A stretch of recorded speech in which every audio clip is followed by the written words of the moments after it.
Então, falar um pouco da geopolítica, né, e como, né, o catolicismo entrou nessa discussão a respeito de geopolítica do Brasil.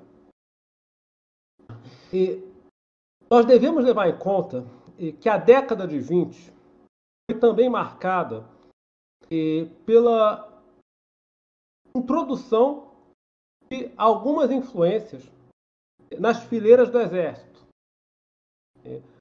Os primeiros estudos a respeito de geopolítica e a influência da doutrina militar alemã e depois da doutrina militar francesa.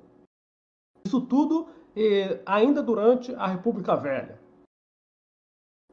Vamos falar dos estudos de geopolítica. Curiosamente, por uma feliz coincidência, quem deu início aos estudos de geopolítica no Brasil foi o professor Everardo Beckhauser. Era católico, né? Se converteu ao catolicismo no processo. E o Beckhauser formulou uma teoria conhecida como teoria das forças centrífugas e das forças centrípetas. Mas no que consistia a teoria dele? Como que ela entrou na cabeça de alguns líderes das Forças Armadas? Basicamente, ele dizia que no Brasil você tem forças centrípetas e forças centrífugas. As forças centrípetas são aquelas que reforçam, fortalecem a unidade do país, impedem a fragmentação do território nacional, que era o pesadelo dos militares. O país se fragmentar, se desmembrar, como chegou perto de se desmembrar lá no tempo da regência. Quais seriam, na visão do Beckhauser, as forças centrípetas? Ou seja, que reforçam a unidade nacional, que ajudam a manter o país coeso. Apesar de ser um país muito heterogêneo, óbvio, num país muito grande e muito heterogêneo, para manter o negócio unido, precisa de algumas forças que deem solidez, que reforcem, né, a identidade do país. Quais seriam essas forças? Segundo Beckhauser, em primeiro lugar, o catolicismo. O catolicismo, religião de 90 e tanto por cento da população do Brasil, ajuda com certeza. É um fator de unidade do país. Todo mundo aqui é católico. Independente de ser paulista, quase todo mundo, independente de ser paulista, nordestino, o que for. Segundo lugar, a língua portuguesa. O fato de todo mundo falar o mesmo idioma, apesar de todas as diferenças, né, apesar da dificuldade de locomoção de um lado para o outro, sem dúvida, é algo que também ajuda a manter o país unido. Em terceiro lugar, as Forças Armadas. Ora, as Forças Armadas reúnem nas suas fileiras homens de várias origens regionais, de várias etnias, debaixo de um só uniforme, uma só bandeira, estão aí presentes em todo o território nacional, então, sem dúvida, também revigoram a unidade do país. Em quarto lugar, a miscigenação.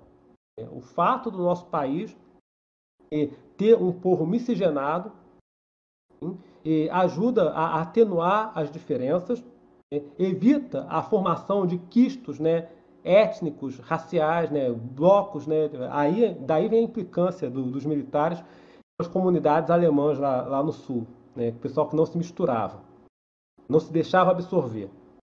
Né. E, quinto lugar, o formato compacto do território nacional. Para quem estuda geopolítica, eu dou essa disciplina há 10 anos. Então, quem estuda geopolítica sabe disso. Então, determinadas formas territoriais ajudam o país a se manter unido, explorar suas riquezas e se defender de ataques externos. E outros formatos, formato de ilha, por exemplo, fronteira recortada e tal, o formato alongado, aí já dificulta um pouco. Dificulta tanto a defesa militar, como também a exploração econômica do território nacional, e a integração da população, distribuição da população por todo o território nacional. Então tem livros a respeito disso. Então, segundo Beckhauser, essas seriam as forças centrípetas, ou seja, aquelas que ajudam a manter o país unido, a dar uma cara para o país. E as forças centrífugas, quais seriam, na visão do Beckhauser? Primeiro, o coronelismo, o mandonismo das oligarquias regionais. Isso aí é uma força fragmentadora do país. A Constituição de 1891, de pendor federalista, também dificulta, né, a unidade nacional. Tende a fragmentar o país. A capital, situada no Rio de Janeiro, deveria ficar no centro do país. Daí surgiu, o Beckhauser teve um papel decisivo na redação do relatório que recomendou, que escolheu a localização de Brasília. Depois eu vou chegar lá. Mas ele teve participação na comissão que depois encaminhou o relatório para a presidência da República e decidiu onde Brasília seria construída depois. Depois eu posso chegar lá. Eu vou deixar depois o link para vocês do livro do Beckhauser. Aí vocês vão entender. Então a capital, na visão dele, a capital tem que estar no centro do país, mais ou menos equidistante em relação às províncias, porque capital no litoral é ruim, porque qualquer potência estrangeira chega ali com uma frota e bombardeia a cidade. Então a capital tem que estar protegida, no centro do país. Porque se o inimigo invadir, ele vai ter mais dificuldade para tomar o centro nervoso, o centro de comando, né, o quartel-general do país. Em segundo lugar, porque se a capital estiver muito perto de alguns estados e muito longe de outros estados da federação, aqueles que estão mais longe talvez fiquem um pouco marginalizados, talvez não sintam tanto a influência, a presença do governo federal. Isso não é bom para a unidade do país. E, por fim, quinto fator de desagregação, quinta força centrífuga, a escassa ligação viária entre as regiões do país.